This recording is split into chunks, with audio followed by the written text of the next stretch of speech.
Tiago, capítulo 1. Eu, Tiago, servo de Deus e do Senhor Jesus Cristo, envio saudações a todo o povo de Deus, espalhado pelo mundo inteiro. Meus irmãos, sintam-se felizes quando passarem por todo tipo de aflições, pois vocês sabem que quando a sua fé vence essas provações, ela produz perseverança. Que essa perseverança seja perfeita, a fim de que vocês sejam maduros e corretos, não falhando em nada. Mas se alguém tem falta de sabedoria, peça a Deus, e Ele a dará, porque é generoso e dá com bondade a todos.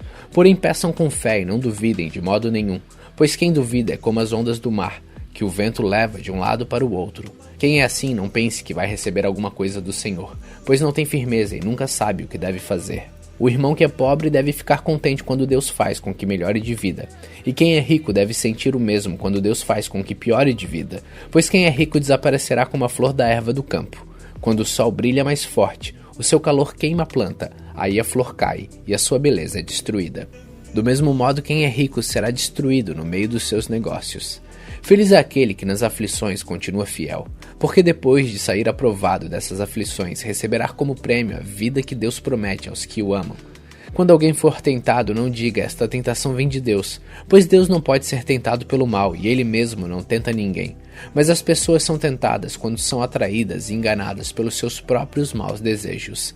Então esses desejos fazem com que o pecado nasça, e o pecado, quando já está maduro, produz a morte. Não se enganem, meus queridos irmãos, tudo de bom que recebemos e tudo que é perfeito vem do céu. Vem de Deus, o Criador das luzes do céu. Ele não muda nem varia de posição, o que causaria escuridão.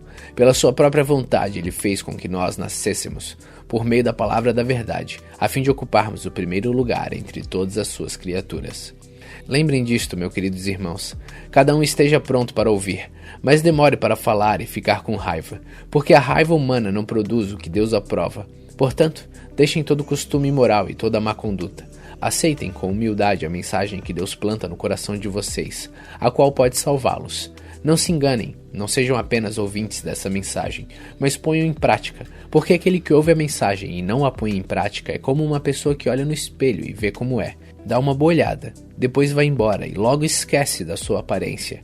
O Evangelho é a lei perfeita que dá liberdade às pessoas. Se alguém examina bem essa lei e não a esquece, mas a põe em prática, Deus vai abençoar tudo que essa pessoa fizer. Alguém está pensando que é religioso? Se não souber controlar a língua, sua religião não vale de nada, e ele está enganando a si mesmo.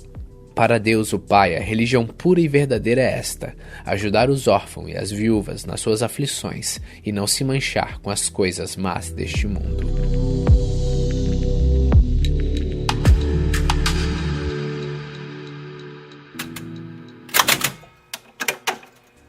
Tiago, capítulo 2. Meus irmãos, vocês que creem no nosso glorioso Senhor Jesus Cristo, nunca tratem as pessoas de modo diferente por causa da aparência delas. Por exemplo, entra na reunião de vocês um homem com anéis de ouro e bem vestido, e entra também outro, pobre, e vestindo roupas velhas.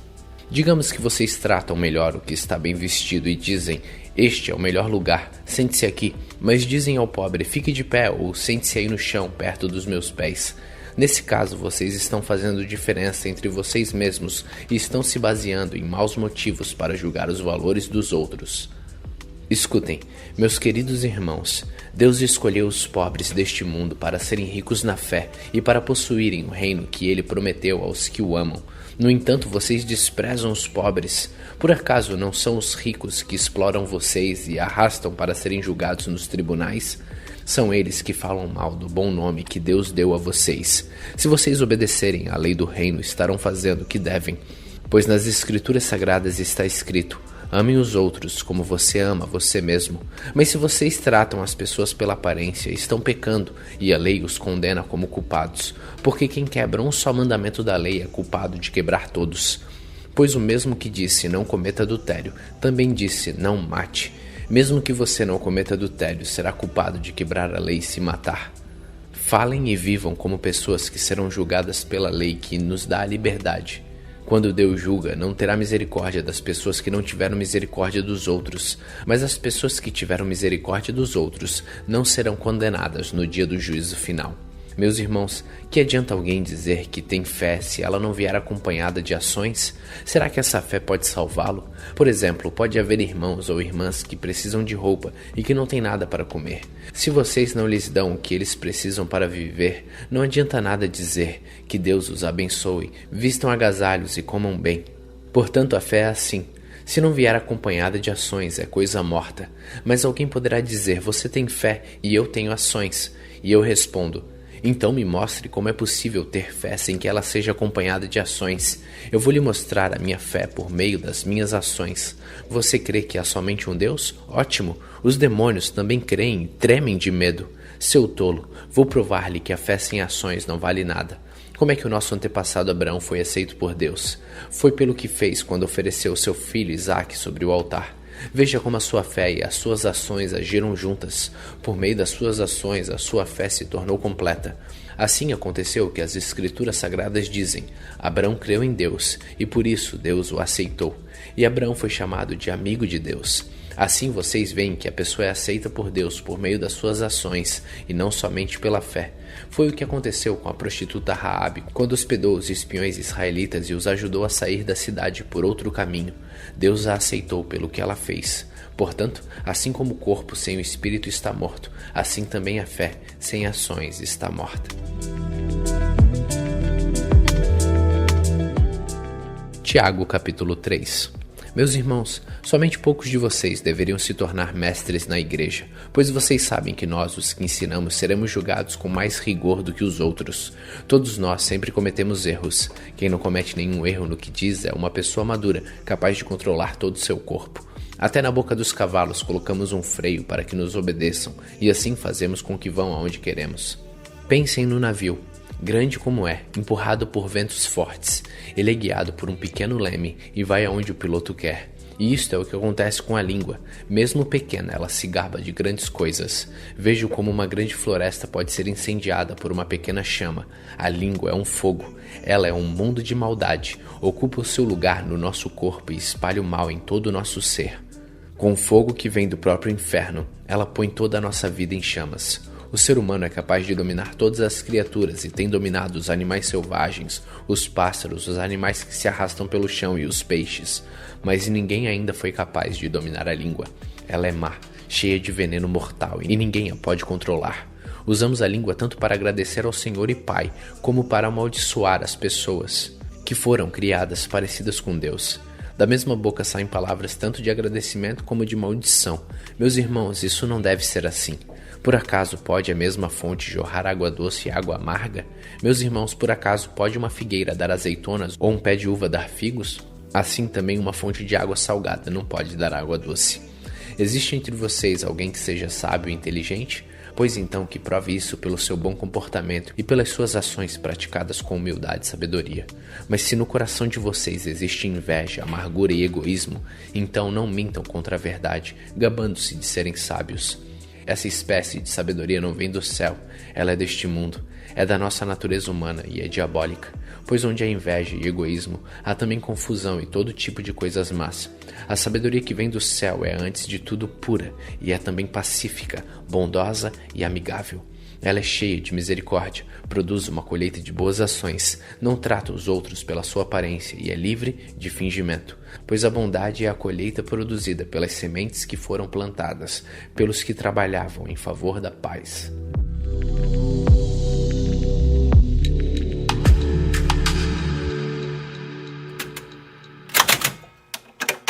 Tiago, capítulo 4. De onde vêm as lutas e as brigas entre vocês? Elas vêm dos maus desejos que estão sempre lutando dentro de vocês. Vocês querem muitas coisas, mas como não podem tê-las, estão prontos até para matar a fim de consegui-las. Vocês as desejam ardentemente, mas como não conseguem possuí-las, brigam e lutam. Não conseguem o que querem, porque não pedem a Deus. E quando pedem, não recebem, porque os seus motivos são maus. Vocês pedem coisas a fim de usá-las para os seus próprios prazeres. Gente infiel, será que vocês não sabem que ser amigo do mundo é ser inimigo de Deus? Quem quiser ser amigo do mundo se torna inimigo de Deus. Não pense que não quer dizer nada esta passagem das Escrituras Sagradas. O Espírito que Deus pôs em nós está cheio de desejos violentos. Porém, a bondade que Deus mostra é ainda mais forte, pois as Escrituras Sagradas dizem: Deus é contra os orgulhosos, mas é bondoso com os humildes. Portanto, obedeçam a Deus e enfrentem o diabo, que ele fugirá de vocês. Cheguem perto de Deus e ele chegará perto de vocês. Lavem as mãos, pecadores, limpem o coração, hipócritas. Fiquem tristes, gritem e chorem. Mudem as suas risadas em choro e a sua alegria em tristeza. Humilhem-se diante do Senhor e ele os colocará numa posição de honra. Meus irmãos, não falem mal um dos outros. Quem fala mal do seu irmão em Cristo ou o julga está falando mal da lei e julgando-a. Pois se você julga a lei, então já não é uma pessoa que obedece à lei, mas é alguém que a julga. Deus é o único que faz as leis e o único juiz. Só ele pode salvar ou destruir. Quem você pensa que é para julgar os outros? Agora escutem, vocês que dizem, hoje ou amanhã iremos a tal cidade e ali ficaremos um ano fazendo negócios e ganhando muito dinheiro. Vocês não sabem como será a sua vida amanhã, pois vocês são como uma neblina passageira que aparece por algum tempo e logo depois desaparece. O que vocês deveriam dizer é isto: se Deus quiser, estaremos vivos e faremos isto ou aquilo. Porém vocês são orgulhosos e vivem se gabando. Todo esse orgulho é mau, portanto comete o pecado a pessoa que sabe fazer o bem e não faz. Tiago capítulo 5. Agora, ricos, escutem, chorem e gritem pela desgraça que vocês vão sofrer. As suas riquezas estão podres e as suas roupas finas estão comidas pelas traças. O seu ouro e a sua prata estão cobertos de ferrugem, e essa ferrugem será testemunha contra vocês, e como fogo comerá o corpo de vocês. Nesses últimos tempos vocês têm amontoado riquezas, e não têm pago os salários das pessoas que trabalham nos seus campos. Escutem as suas reclamações. Os gritos dos que trabalham nas colheitas têm chegado até os ouvidos de Deus, o Senhor Todo-Poderoso. Você tem tido uma vida de luxo e prazeres aqui na terra, e estão gordos como gado pronto para o matadouro. Vocês têm condenado e matado os inocentes, e eles não podem fazer nada contra vocês. Por isso, irmãos, tenham paciência até que o Senhor venha. Vejam como o lavrador espera com paciência que a sua terra dê colheitas preciosas. Ele espera pacientemente pelas chuvas de outono e da primavera.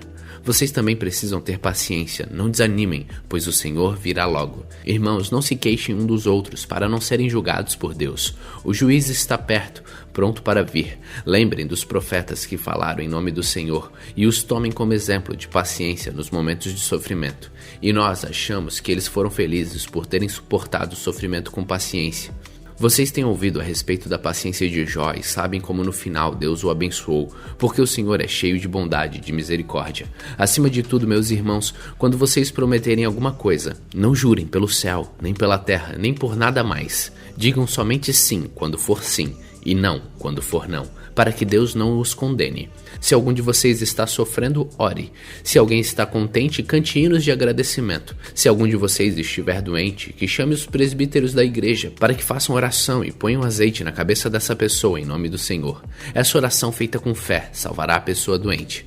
O Senhor lhe dará saúde e perdoará os pecados que tiver cometido. Portanto, confessem os seus pecados uns aos outros e façam oração uns pelos outros, para que vocês sejam curados. A oração de uma pessoa obediente a Deus tem muito poder. O profeta Elias era um ser humano como nós. Ele orou com fervor para que não chovesse, e durante 3 anos e meio não choveu sobre a terra. Depois orou outra vez, e então choveu, e a terra deu a sua colheita. Meus irmãos, se algum de vocês se desviar da verdade e outro o fizer voltar para o bom caminho, lembrem disto: quem fizer um pecador voltar do seu mau caminho, salvará da morte esse pecador e fará com que muitos pecados sejam perdoados. Hoje, terminamos o livro de Tiago. Continue faminto, continue humilde.